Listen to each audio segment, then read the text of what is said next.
Hey guys! In this lesson, we'll be having a look at the basic female anatomy.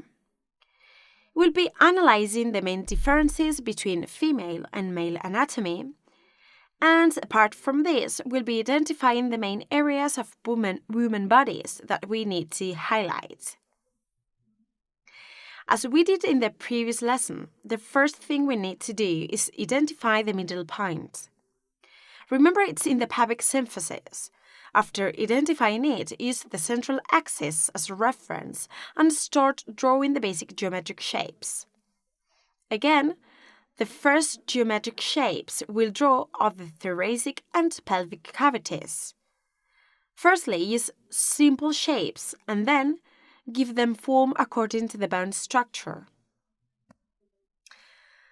The head is at the top. Then, draw the limbs, both the upper and lower limbs, and the feet.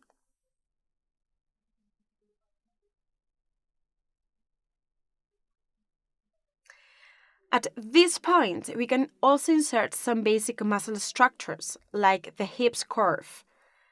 In my case, I've added it directly, and I've connected the hips curve to the thighs curve.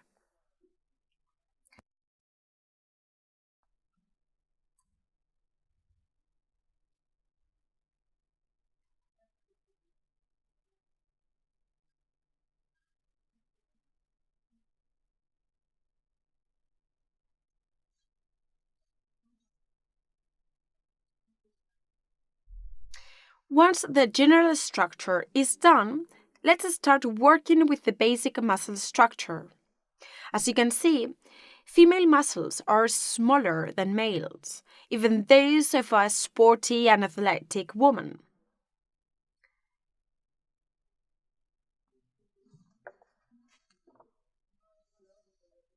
In fact, in order for a woman to have big and strong muscles, she has to be a bodybuilder.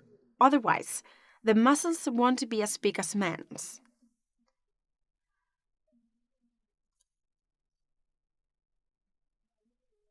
Guys, when drawing the legs, just join the hips curve with the thighs curve and make a smoother curve for the calves.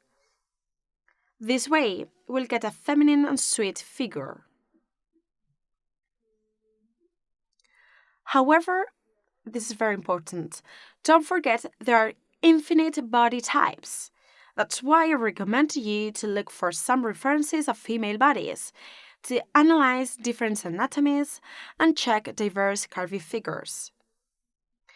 Another difference with the male character lies on the hands, because this time I've drawn them in a lateral position instead of facing up. Pay attention to it, although you can choose the position you want.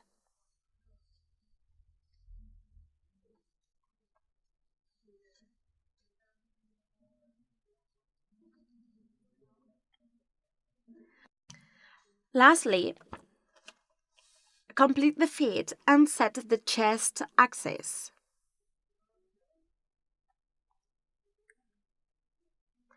Use the axis we drew before as a reference and draw the posterior view of the female anatomy.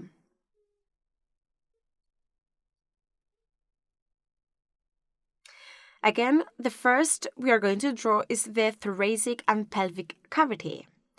These two elements are decisive for developing the rest of the character. As we are working with the posterior view, we'll try to draw parts different from the anterior view.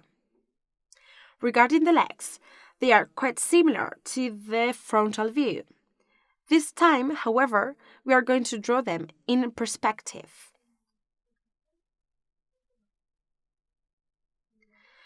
Great, it's time to draw the upper muscles, the neck, the trapezius, a little bit of the back, and arms. Guys, make sure to emphasize the hips curve. Obviously, woman gluteus is different from the male anatomy. Here, in this area, the layer of fat is thicker in women than in men, and thus, women buttocks are curvier than men. Regarding the arms, let's repeat the same structure as the anterior view.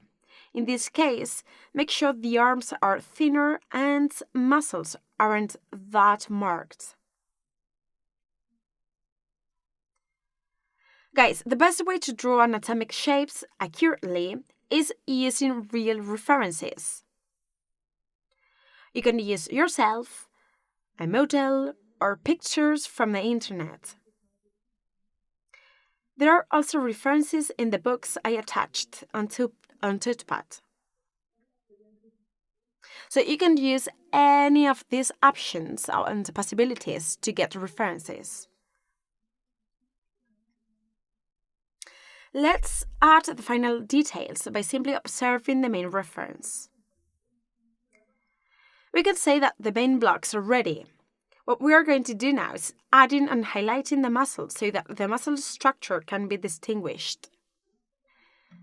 I use these lines inside the drawing to highlight the muscles.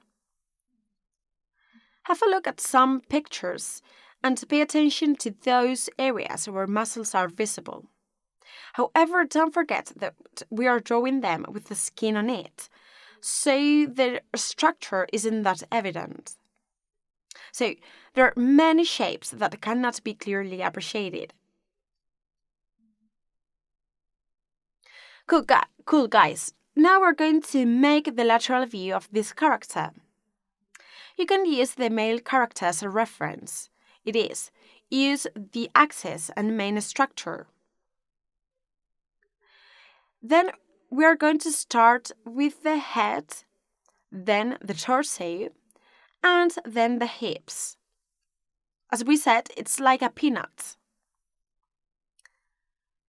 Draw the chest tilted forwards and the hips backwards to get this sort of curve.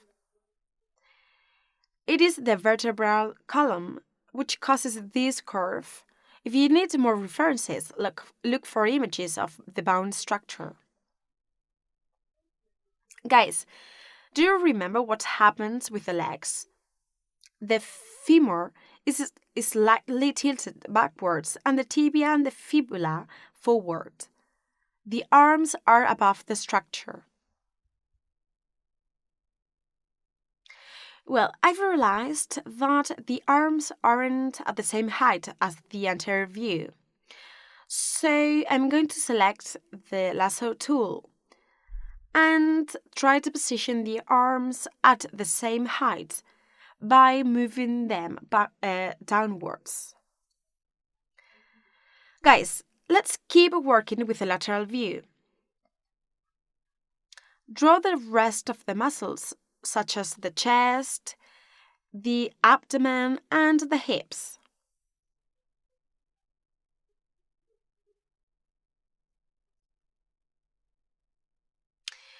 This structure is quite similar to the male muscle structure.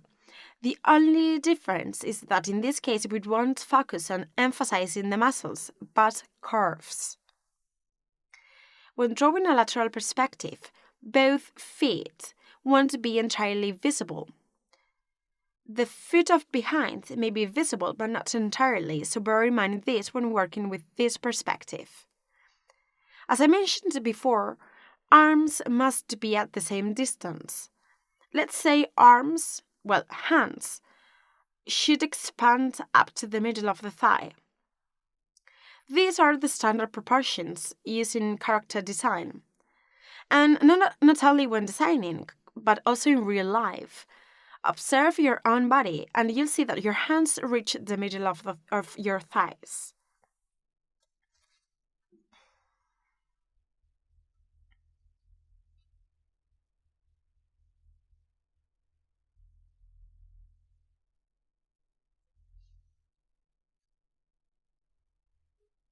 Well, guys, I think that we know already how to draw an anatomic structure of females, right? And also males. So, in the next lesson, we'll be talking about the difference regarding facial features. So, we'll try to keep similar features, but at the same time try to differentiate them. Hope you liked this lesson and see you in the next one.